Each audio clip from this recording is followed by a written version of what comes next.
પંચમહાલના શહેરામાં લગ્ન પ્રસંગમાં ખૂની ખેલ ખેલાયો. ફુલેકુ ફેરવવાની નજીવી બાબતે યુવકની હત્યા કરી દેવાઈ.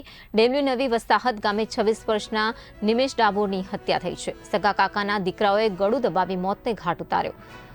તો આજે તને જીવતો નથી મૂકવો કહીને હુમલો કરવામાં આવ્યો હતો. શહેરા પોલીસે બંને આરોપીઓને કલાકોમાં ઝડપી લીધા છે.